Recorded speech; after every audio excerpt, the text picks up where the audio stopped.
Sheriff Scott Israel, who's going through a timeline of yesterday's events. Let's take a listen. And he's going to talk about the origin of the rifle. And then lastly, you'll hear from a special agent in charge of the FBI, Rob Lasky, and he's going to expound a little bit more on the tip. Then I'll come back to the podium, we'll answer some questions.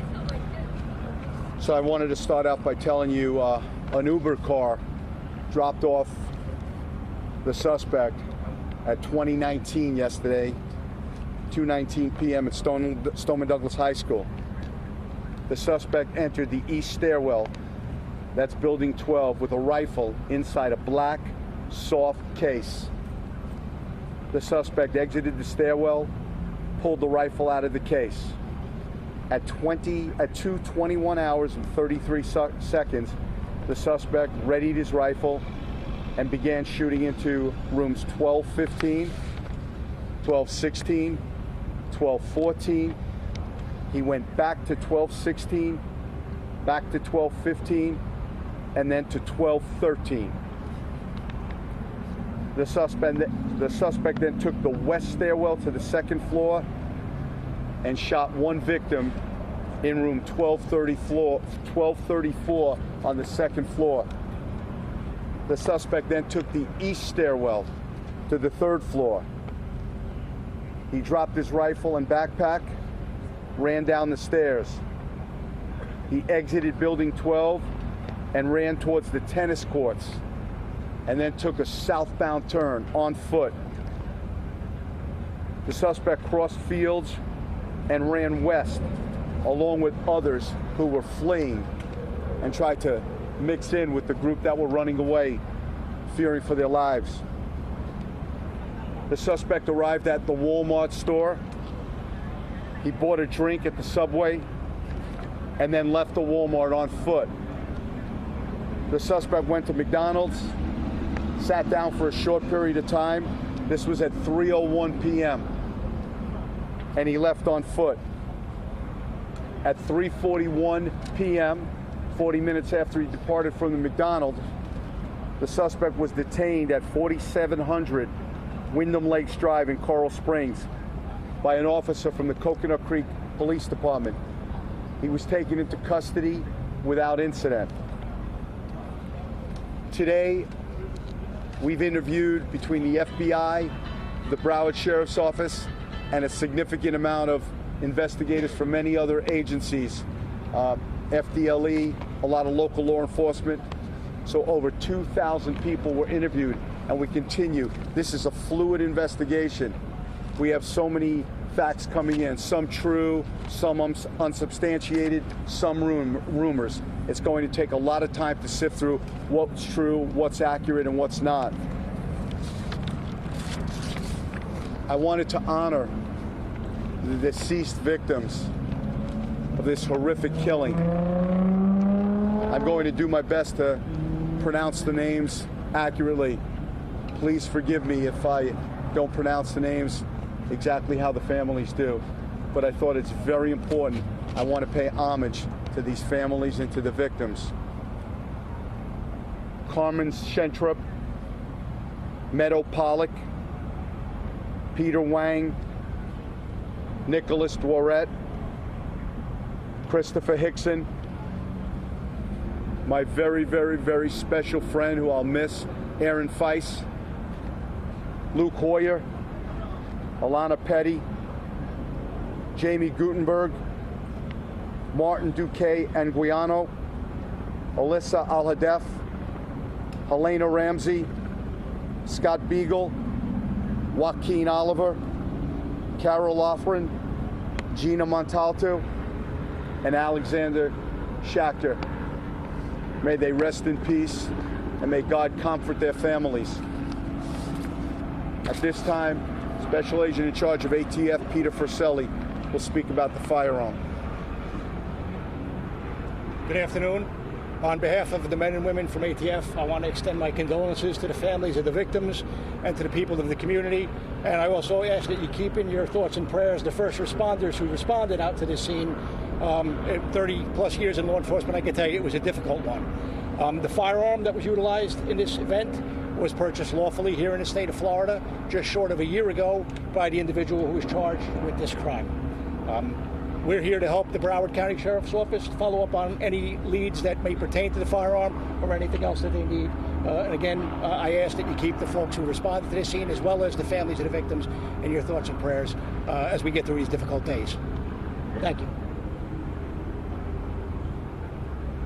Special Agent in Charge Lasky addressed some of the questions you had today about tips received regarding the suspect. Mr. Lasky is going to expound upon some of that information. Good afternoon. I'd like to take this opportunity to provide some additional information about the tip we spoke about this morning. On September 25th, 2017, the FBI field office in Jackson, Mississippi, received a tip about a comment posted to a YouTube account by someone with the username Nicholas Cruz, spelled Nicholascruz. The comment said, "I'm going to be a professional school shooter." There was no additional information about the particular time, location, or further identifiers about the person who posted the comment. The complainant had provided the same information to YouTube. YouTube removed the comment. After receiving this information, FBI Jackson conducted an interview of the person who made the complaint. This person lives in Mississippi, has no connection to South Florida, and has no knowledge about the person who posted the comment. The FBI also conducted internal database reviews and open source checks. No additional information was found to positively identify the person who posted this comment. There was no connection found to South Florida. Moving forward, we will continue to gather all information about the subject as we try to identify his motives, his associates, and his actions leading up to yesterday's events. We are looking into his social media posts, his movements, his conversations leading up to the shooting, as well as any other indicators that may be out there. Again, my heart goes out to the victims, the families, and the friends, and everybody else who suffered by this cowardly and horrific act. Sheriff. I want to take this opportunity to thank this amazing group of people flanking me, your elected officials, who came from places as far as Washington, D.C., Tallahassee, and just came down here.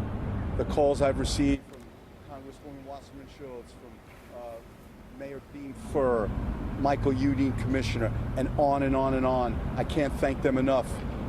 They just want to see safety in Broward County. To all of you, thank you. I will be going over at 6 o'clock tonight to Pine Trails to a vigil for those that passed away. I know some of you are going to heed my remarks, and I know some of you are not, but I'm going to say them anyway. You need to respect the privacy of these families. These families are going through the most horrific time in their lives, and if they say they don't want to talk to you, respect them. Don't move forward with your camera. Don't move forward with your microphone. Let these families be. Let these families heal. They deserve that. Please honor them. Many of them have called me and asked me to transfer this message, and I hope you'll consider listening. Many of you would have done it anyway. Some of you might not. Please respect these families. They lost children. They lost loved ones. Could you imagine what they're going through? Thank you for your time. Any questions? Did he belong to a white nationalist group? Have you been able to confirm that? Because one's claiming him as a member. It's not confirmed at this time. There's so much. We've heard that. We're looking into that. And we'll just keep following on with that. Did you speak to anyone at the McDonald's, and have you interviewed that person, if so? He might have. I don't know at this time. Two questions. First of all, would that make this hate crime? And also, you had mentioned yesterday 2 people shot outside the school. How does that fit into the narrative? Well, it fits in perfectly. He could have shot them. He could have been within the school. They could have been outside. You know, this is an AR-15. This is a powerful rifle and could have easily gone through a door or shot while the door was open. So we're still examining video. It's a great question. It's something we've asked ourselves. Within a day or two, we will have the exact, answer to that. But at this time, it doesn't change or alter the timeline at all. If it turns out that he was a member of this white nationalist group, would that classify any of these? It certainly could. The rooms that were targeted, were they targeted for any particular reason? Yes. He bought the weapon in Coral Springs at a dealership called Sunrise Tactical. Sir, you mentioned releasing some surveillance video. You mentioned some No, I didn't mention release. I didn't talk about releasing any video. We're examining video, and we might release information we recover or capture from the video. But at this time, we have no plans to release any type of surveillance video. I also want to acknowledge Superintendent Runcie. He's been with us from the. Sure. Yes. Yeah. I'm just gonna give way to the mic to Superintendent Runcie. He has some important things to say, and then I'll come back to the microphone.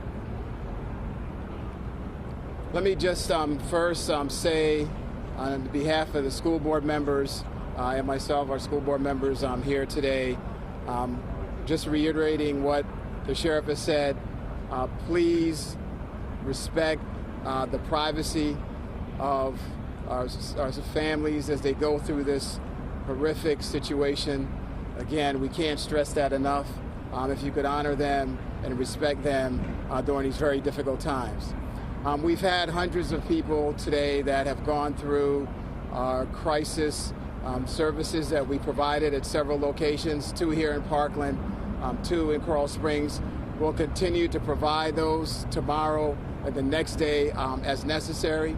Again, the school is closed from now throughout the weekend. We're going to be spending the next couple days figuring out what the path is to reopen the school and what type of logistical challenges we're going to have relative to what's occurred in Building 12 on this site. Once that information becomes available, we will be providing it out to the parents and the families in the community and the media as well. Again, thank you for respecting our families. Give them the space and time to grieve and get through this very difficult time. Sheriff, is there a reason he targeted certain rooms? He seemed to have gone to specific rooms and then upstairs. Have you found any reason for that? That's what our detectives and that's what the FBI are doing. We're interviewing him. We'll be speaking to him and gathering that information. But I can't enlighten you on that right now. How did you know what's on the first call? It was already, someone that it was of interest for the security of these members. Well, he was dropped off by an Uber vehicle. And let me say this, at this point, the driver is not complicit in any way, shape, or form. The driver just simply picked up a fare and dropped the fare off at Stoneman Douglas. He walked in into the gate, he walked into the school, and I don't know that anybody recognized him or knew who he was at that point. Mental health specifically? His previous condition, mental health? I don't know anything at this time. Sir, initial reports he may have had help a family member. Do you have any reason to believe that a family member or anybody may have assisted him in this? At this point, we have no reason. There are other people we want to certainly talk to. There are people of interest that might enlighten us as to why he did what he did. But at this point, at this time, there's no accomplice or nobody else that we're looking at from that perspective. When he was a student here, was he required to... You made no mention of what Senator Nelson... I'm sorry, you're talking... What Senator Nelson mentioned yesterday about him wearing a gas mask and a bulletproof vest. No mention of that, and you conveyed the timeline. Can you tell us anything more about that, whether that's true or not, or when you put him off, put him on? No, I have no reason to believe. I haven't seen the videos yet. I'm going to be briefed tomorrow on that, but I don't know that he had a mask on at any time. When he was a student here, was he required to carry his belongings in a clear bag because of a fear of the teachers that he might bring a weapon into the school? I've never heard that before. So this morning you said there were still remains inside the school.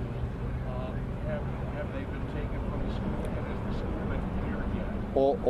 All the victims are at the medical examiner's office, and right now the medical examiner is doing a thorough investigation. As I said before, we want to release the victims to their families. we understand that the Sabbath is tomorrow, and we're very cognizant of that. But the main thing we want to do is we want to make sure there's a successful prosecution, and we want to go as fast as we can, but accurate is better than speedy. Sure. And is the school still being swept? Is that an inspection? The school is a crime scene, and we're examining the crime scene. Thank you. Out of your list, all our students, all of the people here. That I read out? No. Some are. There's there are adults on the list as well. Has the family he was staying with said anything that they noticed anything like that? The room that he was staying in? I'm not sure at this time. That's something that we'll examine. Is Zachary blood related with Nicholas? Are they blood brothers? I've never heard that the first gentleman you named. I've never heard his name before. Thank you very much. Appreciate it.